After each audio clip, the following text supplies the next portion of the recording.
Tonight, to the flat owners still caught up in the cladding crisis 8 years on from the Grenfell disaster. Yeah, it's almost unbelievable that so many flat owners are still out of pocket and trapped with homes deemed unsafe. And it's not an issue confined to our big cities. Tonight we're hearing from leaseholders in Oldham who've been unable to live in their homes for years due to fire safety concerns. Well, they've branded their property management company a disgrace because the work to fix the building is still not completed. And to make things worse, the company are charging leaseholders thousands of pounds in management fees.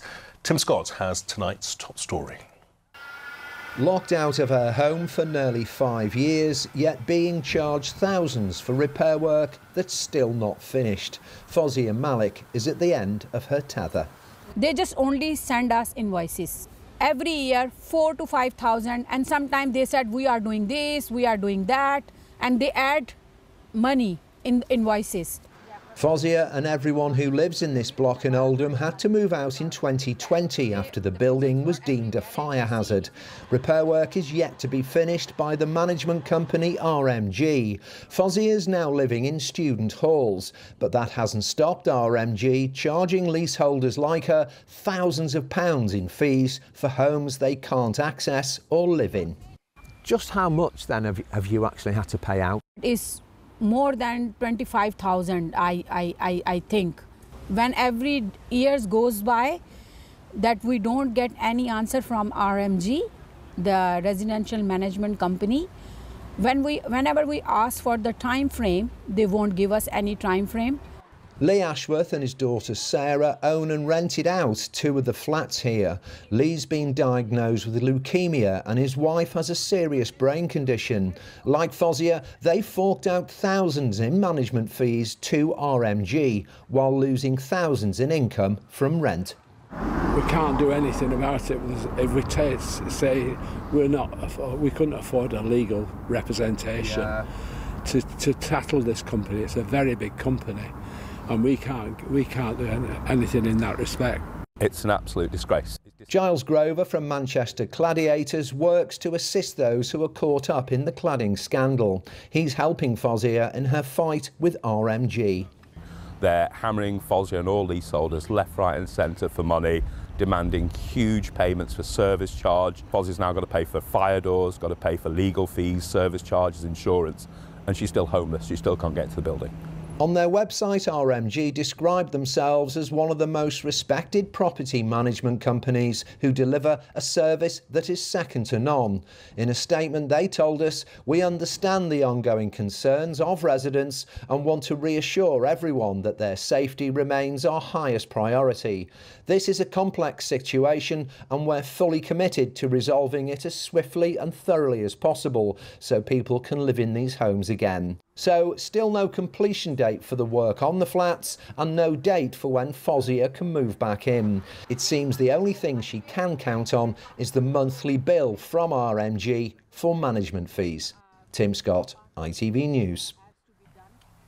Well, adding to what they said in Tim's report, RMG also told us a residents' meeting is due to take place tomorrow to provide updates. Their statement went on, "Remedial works are progressing as planned and we remain on track for the previously communicated targets of mid-July for completion, which will then be subject to final confirmation from Greater Manchester Fire and Rescue Service for the prohibition to be lifted." Well, a short time ago, Giles Grover, a leaseholder and campaigner for Manchester Cladiators and who you saw in Tim's report, joined us in the studio. We asked him about the impact the situation's having on those affected.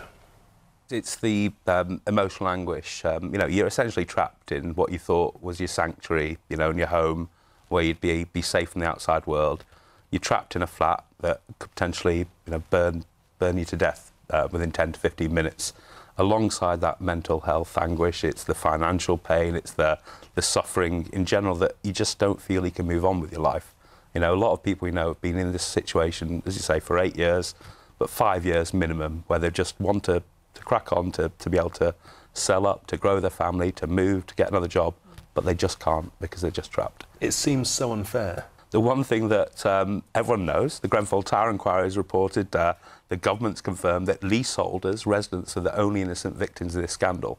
You know, you've got the government fault for it for deregulation, successive governments for decades, all sectors of industry, whether it's developers, product manufacturers, contractors, they've all been the ones that focus on profits over our safety.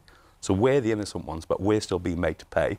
We're still having massive battles trying to find out when our homes will be made safe. Why do you think this crisis just keeps going on and on and on without any resolution? I think there's probably a couple of things. I think we had the last government that, you know, I think we always knew they were never really going to get a full grip of it. They were going to do something, and they brought various measures in, but they brought a really complicated, I'll say, solution, for want of a better word, that is still causing lots of arguments, delays, disputes right now, because there's funding for cladding, but as we've said all along, that there's a whole range of defects, non-cladding defects, compartmentation, you know, could really get into the weeds of it, but everyone's arguing who's going to pay for that. You've got different people protected, you've got different heights, so there's not a simple solution saying, let's make these homes safe. So there must be thousands of people who feel simply forgotten, because this issue about safety in apartments, it does make the headlines every day. Yeah, I think it made a lot of the headlines, you know, a few years ago before the law changed. It still crops up now and again. We recently had the Grenfell anniversary. There's a Netflix documentary as well, which has seen, you know, more of the general public understand those issues and the fact there's still thousands of buildings that are unsafe. But yeah, whether it's thousands in Greater Manchester, hundreds of thousands across the country, we're all still, you know, homeowners, people who thought that we'd be protected by the state, who've kind of lost all faith, really. Yeah, but what, in your opinion, needs to happen now? We've said it for the last year, for the last few years, to be honest, that the government needs to take control of this crisis. Some of this is about risk assessment, making sure everyone knows consistently what makes a building safe. But it really just needs, whether it's the government, Health and Safety Executive, Homes England, to say, OK, 5,000 buildings are unsafe, let's really make sure that they're made safe, and then you've got different developers, contractors, wherever it may be, we'll get the money from them, taking the weight off the leaseholders, the residents, who are still having to battle, who are still sending emails left, right and centre saying, when can I get out of this mess? The government needs to take control. Giles Grover from Manchester Cladiators, thanks so much for your time. Thank you. And if you're one of the many affected by those issues, you can share your story with us. Just send us an email to granada.reports@itv.com.